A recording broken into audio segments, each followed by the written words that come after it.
Ингээд ээлжид нэг ан амтантай халаан хятадтай гоё түүхээ ярихад бэлэн болж байна. За өнөөдөр та бүхэндээ муу нэртэй луун данстай сарсан баг баха нэрээрээ дэлхийд алдарсан хамаг муу муухай имийг өөр дээрээ үүж ад үзэгддэг нэгэн хөөрхөн амтны тухай маш энгийн үг хэлгээр ярьж өгье. Ер нь юу яадгийн сарсан баг ухаач өөрийнхөө байглаас бурханаас заяасан биеийнхаа амьдралын хэв шанажээсээ болж хүмүүсэд ад үзэгдэж 9 шидийн муу нэрийг авсан. За барууны ертөнцид бол сарсан баг байхыг муу ерийн муухай амтан гэж ад үздэг бол эсвэргээрээ хятад буюу Азийн улсуудад ад жаргалын бэлэг тэмдэг юм аа гэж бас дахин шүтэх маягтай ингэж янз янзын ийм зөрөөнүүд бол гарч байдаг.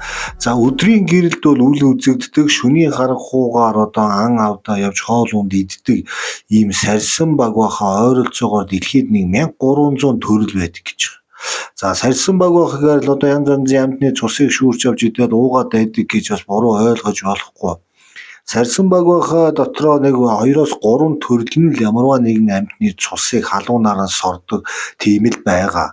Тэрнээс ч 1300 төрөл тэр чигээрээ тэгээ цус нүчтэй нь хойлоод уугаад идээд байсан юм ерөөсөө байхгүй байгаад байдаг. За яг хуу нисэж чаддаг цорын ганц хөхтөн амьтан гэдэг утгаараа бас ингэж хүмүүсийн айцыг төрүүлээд байгаа. Нэг харахад шуу юм шиг, нэг харахаар нэг харах юм шиг ингээ харагдаад байдаг. Тэгээ хүмүүс эвгүй дүр царайнаас нь цочиж айж түүнээс зайгаа барьж явдаг. За тэгээ харанхуй шөнөөр явдгийг далин дуулаад муу ёрын амт ингээ нэрлэлсэн байгаад байдаг. Гэтэл байглаас зүгээр ерөнхийдөө харанхуй шөнөөр ан гөрөөгөө хиймэл хийх тийм зохирдлоготой төрсөн. Тэрэнд энэ сарсан баг баха ерөөсөө буруу байхгүй байгаад байгаа. За жишээлбэл хятадд бол сарсан баг бахаг Аз жаргал урт наслтын бэлэг тэмдэг буюу фүү гэсэн нэр томьёогоор тэмдэглэж өдий зэрэг хүрсэн байдаг. За фүү гэдэг нь болохоор хөгжил цэцгэлэлт гэсэн тийм ханзыг агуулж идэг тиймэрхүү дүр сүчиг байдаг. Тэр тусмаа хятадын уламжлалт анх ухаанд жишээлбэл сарсан баг бахаг Астон бөөрийн өвчний эсрэг хэрэглэх тийм сонголтууд үр дүнгууд бас байдаг. За сарсан баг баханы махыг Аз номхон далайн зарим халуун орны бүс нутагт өргөнөөр хэрэглэж тэр махнаас нь өөрсдөд хэрэгтэй байгаа минерал, эрдэс бодисоос гадна дархлааны тогтолцооны маш том хэрэгтэй зүйлүүдийг авдгаа гэсэн тийм судалгаа байдаг. Сарсан баг баха ч өөрөө ерөнхийдөө маш сайн дархлаатай амьтны тоонд ордог. Янз янзын вирус, янз янзын шавж хорхоо идж байгаа боловч тэрнээсээ өөрөө халдвар авч бас өгдөггүй. Ерөнхийдөө маш сайн тэсвэртэй. Миний мэдхийн 55 сая жилийн турш дэлхий дээр ингэж оршин байгаа ийм айхтар амьтан гэдэг тийм яриа хөөрөө бол байгаад байгаа. Муу нэртэй луу данстай гэдэг утга чинь ерөнхийдөө энэ амьтан царай муутай төрснийхэн төлөө бүх юмны буруутан болж өнөөдрийг хүртэл үрдсэн. Тэр тусмаа сая 2021 онд өрнсөн коронавирусыг сарсан баг баха бид нар тараасан гэж түүнийг муу нэрийг улам газар доор ортолн дэвсэлж янз янзын байдлаар сарсан баг баханы үүр агууг очиж сүйтгэх, устгах иймэрхүү зүйлүүдээс болж сарсан баг баха гэдэг хөөрхөн амьтан чинь тоо толгой насар ихээр буурч байгаа гэдэг тийм судалгаа байдаг. За сарсан баг баха байхгүй болчвол дэлхийн экосистем маш том хохирол гарна. Яг тэгэхээр ихэнх амьтад шөнийн цагаар амарч, шөнийн цагаар зарим шумуул болон янз янзын мэрэгч 9 шидийн амьтад итгэждэг. Эдний итгэвчлийг дарж явах ёстой ганц амьтан бол энэ сарсан баг баха гэдэг тийм судалгаа байдаг. Тэгэхээр байгалийн энэ гинжин урвалд илүү амьтан, дутуу амьтан гэсэн тийм ойлголт байхгүй. Бүхэл юм яг ном журмынхаа дагуу явж байгаа. Энэ дундуур хүн орж ирээд бузар булаагаас сарсан баг бахаар жигчээд өөрөө нэг цэм биегээ цэмцэгнээд гүгээд байгаа бол ямар ч шаардлага байхгүй гэдгийг та өнөөдөр миний ярьж байгаа энэ гоё түүхээс бол ойлгох ёстой. Яг хөө тэгээ дундад зүүн барууны ертөнцид мухар сүсэг 9 шидийн өндөр хөгжсөн байсан учраас ямар нэгэн муу зүйл болохоор сарсан баг баханаас боллоо энэ төр гэж сарсан баг бахаг очиж зодож нүдэж алдаг. Энэ тэнд шатаадаг юм янз янзын юм гонигтэй үйл явдал их болж исэн байдаг. За тэрийг ингээд хүмүүс тайлбарлаж хэлэхдээ янз янзын мухар сүсэгтэйгээ холбоод ард ирээдэг бас төрхирч бүхэл амьтан өдрийн цагаар харах нүдтэй байхад энэ амьтан харах нүдч байхгүй болохгүй шөнийн цагаар тас сохорд гэсэн мөртлөө ингээд зүгээ олоод нисээд яваад байдаг. Энэ бол ерөөсөө яаж бодсон муу ёрийн амтан энэ төр гэдэг. Залгуулаад бүр нэг үлгэр домог тохиодсон. За нэг яасан гэлээ нэг хааны нэг охин том баярыг тэмдэглэхийг татгалзсангууд нь түүнийг шийтгэж сарьсан баг бахаа болгож хувиргасан энэ төр гэж одоо тийм домог түүхүүд байдаг. Тэр тусмаа одоо ингээд хараагдсан ч гэдэм үү, бузарцсан ч гэдэм үү, доромжлогдсон эмэгтэй хүний толгоон дээр үсэн дээр нь сарьсан баг бахаа шидэж бас доромжилж сарьсан баг бахаатай нөхцөн шулам энэ төр гэж доромжилдог тиймэрхүү ёс заншлууд бол байсан гэж байна. Тэгэхээр энэ сарьсан баг бахаа гэдэг амтан чи ерөнхийдөө хүн амтан тийм муу юм хийсэн юм уу, яасан ингэ судлаад байхаар хөрхий хүн амтанд гэхээсээ илүү нэг хідэн шумуу шавж холгон огтн энэ төр барьж исэн л тийм амтан юм бэ лээ. Тэнгүүд нөхдүүд чинь царай муудагийн далимдуулж элдвэр хийлэж сүүлдээ бүр нисдэг харах марах энэ төр гэж доромжилсан байна. За тэгээ залгуулаад сатан тэгээ юу гэдгийг те муу ёрны чөтгөрүүдийн ангилалд хүртэл оруулаад бүхэл муу ёрын зураг одоо те ном зохиол дээрээ сарьсан баг бахаа ингэж оруулж ирсэн. Тэгээ хөөрхий мөрөөрөө байж байгаа энэ амтан өөрөө бүх муу зүйлийг өөр дөрөө үүрдэг. Тэрнийхэн пянг одоо даадаг те өнөөдрийг хүртэл ингэж явж зовж ирсэн. Дэлхийн хамгийн их доромжлогдсон амтан гэдэг тоонд бол бас орж ирдэг. За 19-р зуун хүртэл одоо барууны тариачид одоо тий азгуудад ямар нэгэн зүйлээс одоо өөрсдөө аврахын тулд баг бахааг барьж авч байгаа хаалганыхын дээр дөрвөн мөчн дээр нь хадаас зоогоод ингээд тэлээ тавьчдаг байсан гэж. За ингээд 18 дугаар зууны үед болохоор Европ нөгөө соён гээгээрэл үйл явдал одоо ингээд дэлгэрхэд харанхуй мухар сүсгийн одоо бас нэг гол дүрийн тоглогч нь энэ сарьсан баг бахаа байсан байгаа. За ингээ байж идэл 1897 онд одоо нэг нөхөр сарьсан баг бахаа цус ордог гэдэг тухай мэдээллийг одоо Өмнөд Америкийн Перугийн нэгэн тийм үлгэр домоос сонссон байна. Тэнгүүд тэн дээрээ ургуулад 1897 онд Дракула гэдэг роман бичсэн. За ингээд Дракула гэдэг Арманы одоо гол дүрийн баатар маань гүн Дракула одоо ингээд шөнийн цагаар сарьсан баг бахаа болоод нисээд хүссэн газар очиод хүссэн хүнийхээ цусыг сордгоо гэдэг тиймэрхүү үлгэр домгийг ингээд киногаараа одоо уран сайхны маягаар бол гаргаж ирсэн. Гэтэл нөгөө нэг мухар сүсгийн боол болчихсон нөхдүүд чинь энийг хараад улам нөгөө мухар сүсг нь улам идээлж улам өрөвсөд одоо энэ сарьсан баг бахаа улам ихээр үзэн ядчихсэн юм тогтолцоонууд байждаг байгаа. Тэгэхээр яг одоо ингээд сарьсан баг бахааг яг судлаад үзье яадаг гэдэг амтын гэдэг тийм ямар ч хүний одоо тоонд орохооргүй одоо тий хүмүүс зориглож одоо энэ амтыг судалдаггүй байсан гэдэг. Ягаад тэгэхээр сарьсан баг бахаатай холбогдох юм бол өөрөө чөтгөрийн амтан болчих гол баг амьдаараа шатаагдчих байгаа учраас сарьсан баг бахааг муулчил байвал яг ингээд хэвийн нормал хүн байна гэдэг тийм ангилалд орохын тулд хүмүүс үл явж ирсэн. За 1940-од оны үед сарьсан баг бахаанаас айх энэ айдсыг нь одоо алга болгохоор Америкийн нэгдсэн улсын одоо нэгэн залуу уран бүтээлч Бэтмен гэдэг одоо цуврал одоо комик номыг бол одоо зохиож ирсэн. Одоо та бид нар мэдэн штэ Бэтмен гэдэг сарьсан баг бахаа.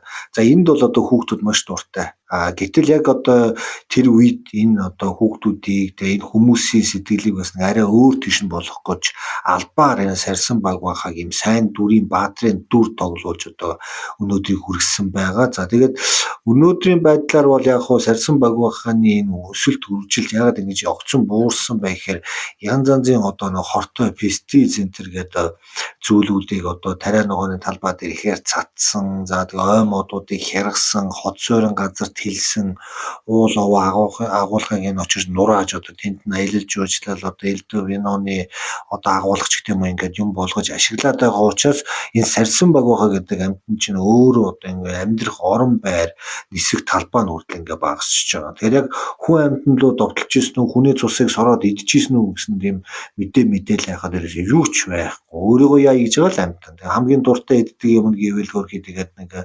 шумуул муумуул те жижигхэн одоо зулцган харах марч гэдэг юм уу тиймэрхүү мөрийг барьж идэл явж идэг мөрөөр амтан байгаа байхгүй. Тэгэхээр мухар сүсэг хүний мэдхүйг далимдуулж ямарваа нэгэн зүйлийг муу сайн гэж тайлбарлана гэдэг бол өөр ийм асар хохиролтой хор хөнөөлтөй зүйл байгаа юм байна гэдгийг та бүхэн бол ойлгож байна. За яг уу сарьсан баг байхаа бол нүүдлэж амьдардаг гэж байгаа. Дэлхийн одоо олон орноор сарьсан баг махад байгаа. Монголд ч байгаа.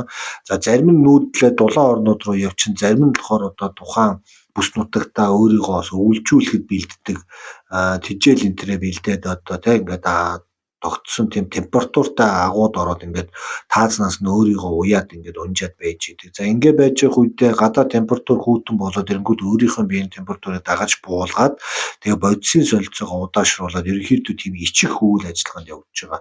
Ичиж зовох биш. Ерөөсөө л ичиж өөрийгөө дулаан ингэж байлгаж байгаа зүйл гэж. Сарьсан баг ухааны дээр далавч чинь өөр юм гарын сарвууны юм яс шиг нарийнхан хөгжсөн. За тэгээ тэр хоорондоо мембран буюу ийм одоо уудлаг хэлбэрийн зүйлээр ингээд хоорондоо холбогдсон учраас ямар нэгэн нислэг үйлдэхэд бол маш сайхан тийм тохиромжтой одоо бие физиологийг бол одоо өөр дээр авсан байдаг. За тэгээд түрүүн ярьсантай юу яадаг гэд яагаад таазнаас тэгэж унжаад байдаг юм бэ гэдгийг дэлхийн эрдэмтэд судлаад үзэхээр ерөнхийдөө сарьсан багуха гэдэг амтан босоогоороо байж болно. Гэхдээ өөрт нь юу ашигтай байдаг гэхээр толгоогоо руу харуулад хөлөөрөө тааснаас дүүжлэгдэх нь нэлээд амар байдаг гэж. Яадаг гэхээр өөрийнхөө хөлний хуруугаараа одоо ямарваа нэгэн зүйлд гогцоодонгууд хөлнийхэн хурууныхан тэр одоо нуглам хэсэгт нь тийм түгжигч тийм яс үйждэг. Яг тэр түгжээг хийлээ өөрийн ирэхгүй хөл нь ингээд гархинд ингээд орцсон юм шиг ингээд тэндээс ингээд бэхлэгдчихдэг. Тэгээ байж явах үедээ хэрвээ нисэхэр бол тэр түгжээгээ мултрахад өөр ирэхгүй доошоо унаад унангуудаа тэгээд довтолгоогоо үлдээд ингээд явдаг байгаа. Тэгэхээр яг иймэрхүү одоо бие физиологийн зохилдгоотой амтан бол цөөхөн байдаг. За миний мэдх юм бол одоо морины өвдгөнд яг ийм одоо түгжигч бол байдаг. Яг энэ түгжигчийн тусламжтайгаар морь одоо босоогоор унтж чаддаг. Ууг нь бол номороо бол унтж байгаа амтан чинь хөлөөрөө нугараад нүрээрээ ч юм уу газар хатгаад унах ёстой. Гэтэл морь болон сарьсан баг ухаанууд өөрсдийн түгжигч ястай учраас ингэж ундаггүй байгаа.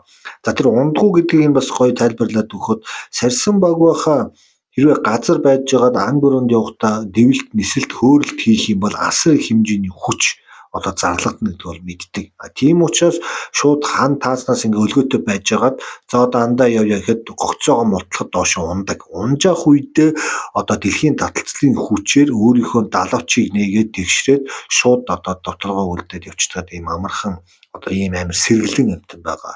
Ерөнхийдөө яаж бодсон ямарваа нэгэн зүйлээс дэшээ хөөрч хүчийг авна гэдэг бол асар их хэмжээний энерги одоо зарцуулах нь бол ойлгомжтой.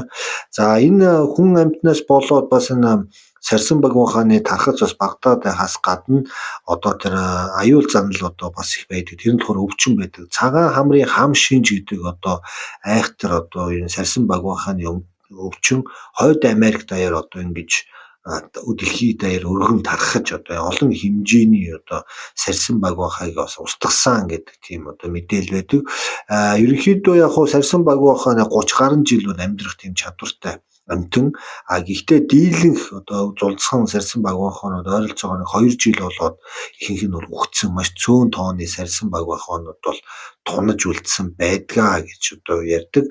За тэр дэлхий дээр байдаг бүх аимшиг түүхүүдийн гол баатар болсон одоо энэ цус сорогч буюу энэ сарьсан баг ухаа яг хаавар байд юм бэ гэхээр Канадын одоо хойд нутгуудаар шөнийн цагаар идэвхтэй байдаг иймэрхүү одоо зарим төрлийн жижигхэн одоо цус сорогч амьтад бол байдаг. Гэхдээ энэ нь бол хүнд бол ямар нэгэн бол аюул байхгүй гэдгийг одоо та бүхэнд хариуцлагатайгаар хэлье. Тэгэхээр яг хоо экосистемийг одоо тэр тусмаа эрүүл мэнд талаас үржил шинтэй бүх зүйлийн судалдаг одоо индикатор маягаар одоо дэлхийн эрдэмтэн судлаач нар сарьсан баг ухааг бол ашигладаг байгаа. Тэгэхээр сарьсан баг ухаа шөнийн цагаар нислэг үйлдэж явж явах үедээ өөрийнхөө жинтэй тэнцэх хэмжээний одоо шавж янз янзын амьтдыг бол иддэг. Хэмжээний шавж байгаад ирэхээр одоо тухайн бүс нутгийн экосистем бас алдагдах гэдэг учраас одоо эднийг номонд нь байлгадаг ганц амьтан бол энэ сарьсан баг ухаа байна гэдгийг одоо хүмүүс бол ойлгосон байгаа.